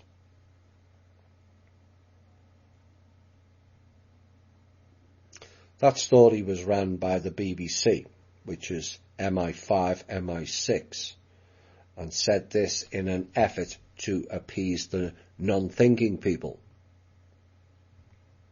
Five Eyes is an intelligence-sharing alliance of the 5 Anglophone countries set up during the Cold War and initially developed to monitor the USSR and its allies. That's what the BBC told the non-thinking people. Well, actually MI5-6, because they run the BBC. We, on the other hand, know different. And we will ask the BBC, then why is the KGB part of the Five Eyes network? Oops. And has been since 1946, before the Cold War and after. Also during.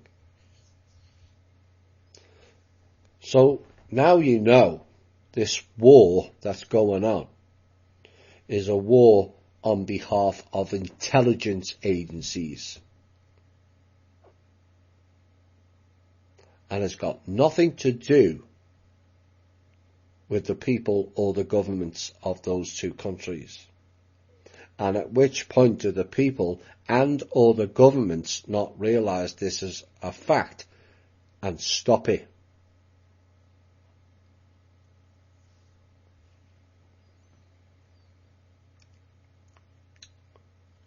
This piece, or the piece about the first draft disinformation group earlier, plays into this piece of intel for this week. And we've outed several of these behind the scenes operations that are run by agencies, and here's another one.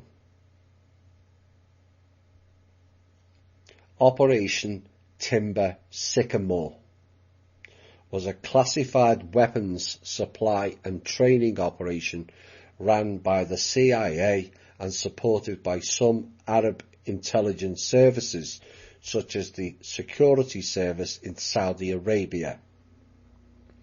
Launched in 2012 through 2013, it supplied money, weaponry and training to rebel forces fighting Syrian President Bashar al-Assad.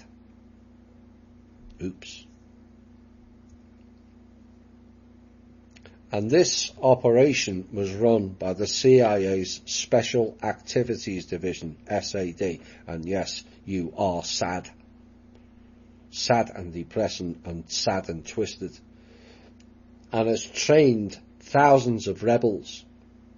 And the operation's existence was suspected after the US Federal Business Opportunities website publicly solicited contract bids to ship tons of weaponry from Eastern Europe to Tasuku,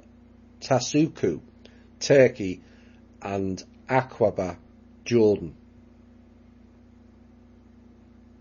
And one of the consequences of the programme has been a flood of US weapons, including assault rifles, mortars and rocket-propelled grenades, into the Middle East's black market.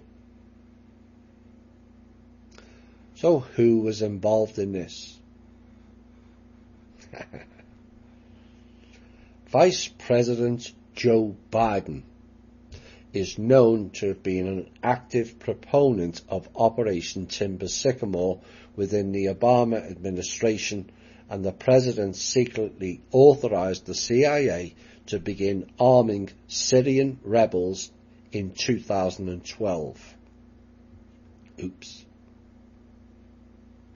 In July 2017, US officials stated that Timber Sycamore would be phased out, with funds possibly redirected to fighting the Islamic State of Iraq and the Levant, ISIL, or to offering rebel forces defensive capabilities. Have some of that, you clowns.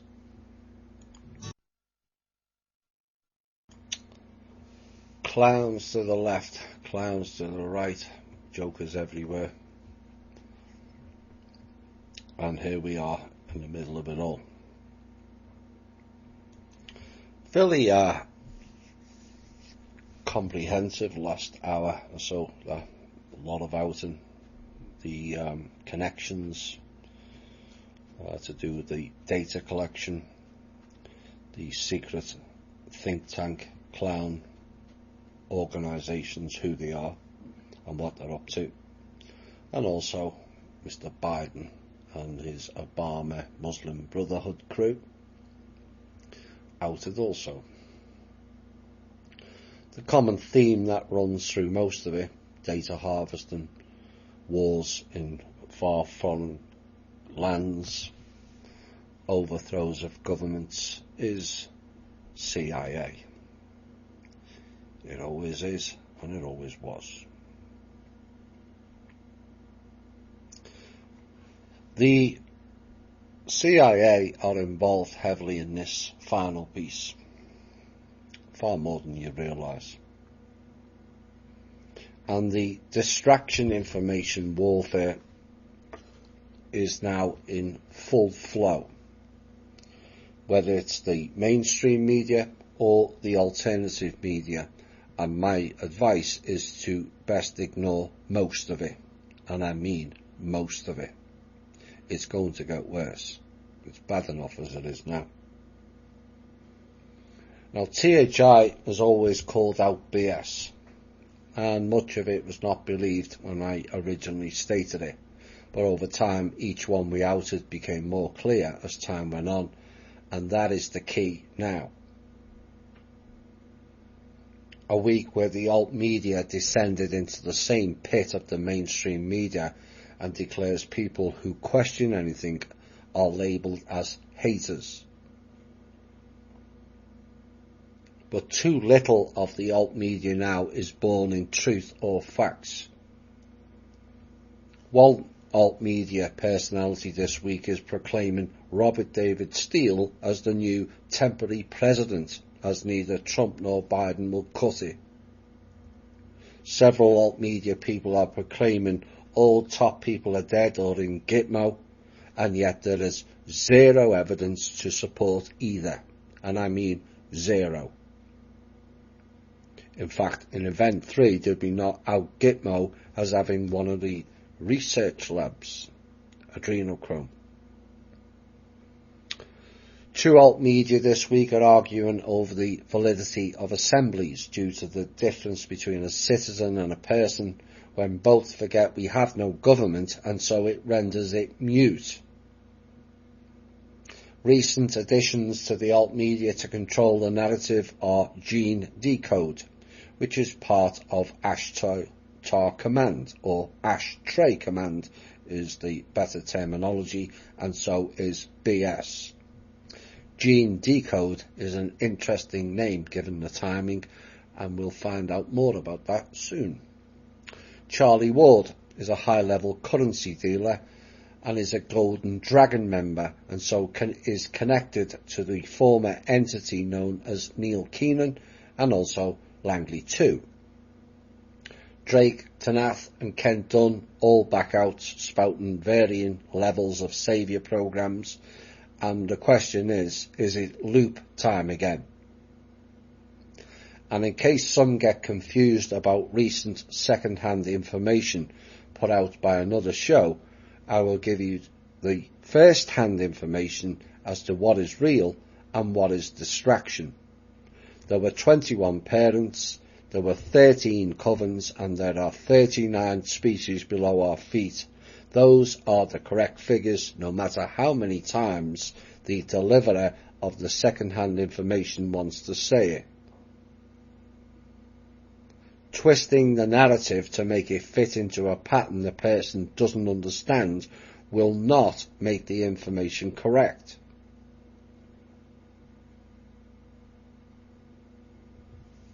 But all the president stuff, all except one group, did warn of it several times in the past 3 months, and it all unfolded as stated, bar one caveat to date, which is Pelosi. But if all these things that the alt media people are telling you had happened, the world would be getting better, not worse. Cries of vote rigging, fake ballots, missing ballots, trash ballots are raging all over the internet. But what is wrong with these 4-year non-memory loop people? That happens at every single election. The only difference is you fell for the media-led tribal battle syndrome, and the majority in the alt media lost. But it wasn't you that lost the election, it was Trump. And what is generally overlooked in these missing ballots and counting errors is, why should an election be any different to the day-to-day activities in America, where levels of incompetency are at record levels across the country? Nothing works, least of all government departments, whereby a simple license renewal turns into the most complex levels of absurdity and crass stupidity. It literally boggles the mind. So why should an election vote and count be any different?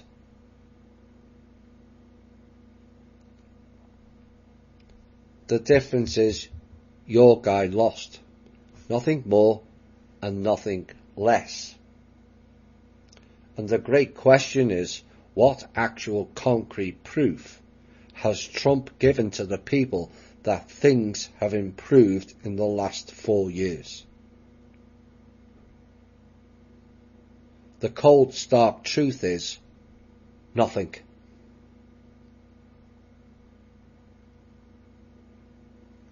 But it's all part of some secret plan or chess moves. But what happens if you are not on the chessboard?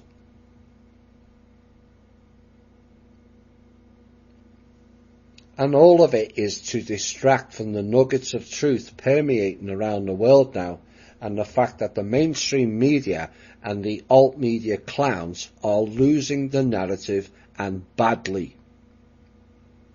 Real badly. Fact checkers, newsprint articles to wash over the truth. The mainstream media lying through their teeth, and alt media personalities making shit up as they go along and passing it off as fact, when evidence to support it is nowhere to be seen. Because if it was, things would be better. And the world is currently being hypnotized by bullshit and walking around oblivious to the basic facts on evidence readily available. The UK and Irish governments both confirmed in the past 2 weeks that the virus doesn't exist. But all of that is washed over by people distracting the public with blatantly fake claims that literally defy belief.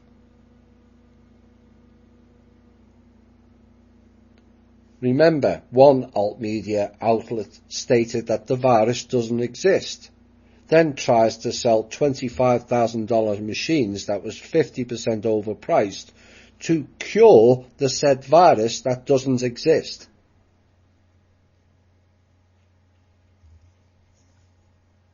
I warned it would get ugly, and it has on all levels, and the chronic lack of shadow and inner work now reveals itself to the all. The lack of balance in people now rendered clear for all to see, as their metronome clicks ever faster from side to side, and common sense becomes a rare commodity. Perhaps the rarest commodity on the planet currently. As people seek sensationalism over reality and thinking, the path to balance and common sense for many is now rendered mute. Whipped into a state of frenzy and almost ready to accept any solution from their own madness, the days of the vaccine ticks closer and closer, and it will be we the people who will ask for it. Well, not us. The bots will, to cure their own insanity.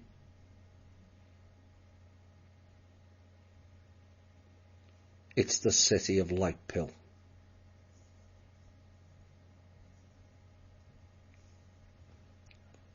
Personally now, those who are wishing to take the vaccine should be given it first. And if the consequences of taking it are as bad as we have all suspected, then they themselves are responsible for their own stupidity and downfall.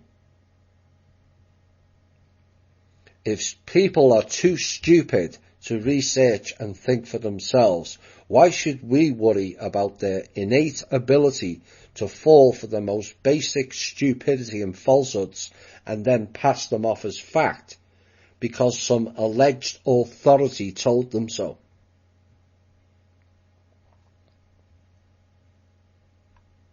Nurses and doctors are alleged authority until they go against the higher authority, and then the crushing arm of the Talmudic law comes down on them, and people follow suit accordingly. Police are the alleged authority but one staged event a few months back changes their whole opinion, and now they should be defunded. But too few asks, what happens next? The military are the authority, and remember they were asked 6 years back would they fire on American people. The ones who wouldn't were no doubt all discarded as surplus to requirements. The military in Florida this week placed robot dogs as sentry guards on their facilities. Do you not see where that is going yet? The military and the militia both have an oath and a duty to protect the people and the country from tyranny. At which level of tyranny is required before they actually take action?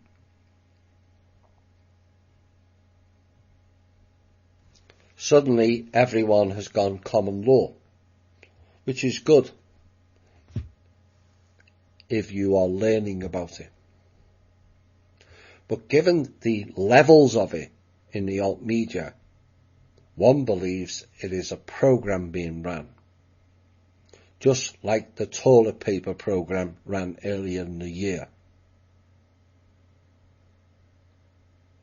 Now, common law can work, but only if all the people assemble in one group as a collective force.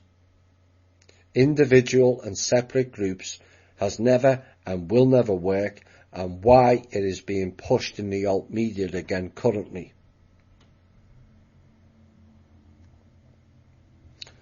And the overview of it is a distraction ultimately, but maybe we hold on to hope that Matt Hancock and Andrew Cuomo will be arrested. Time always tells.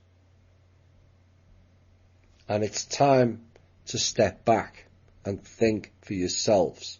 Stay in balance, work on your shadow and inner work, and find real and actionable solutions for us all. Our show will continue as it's always done. It will be free. We're not here for donations, like clicks, popularity games, sensational headlines, or claims with zero proof. We just stay calm and keep it real, and so should you all. This has been the Truth, Honour and Integrity Show. My name's Thomas Williams. Bye for now.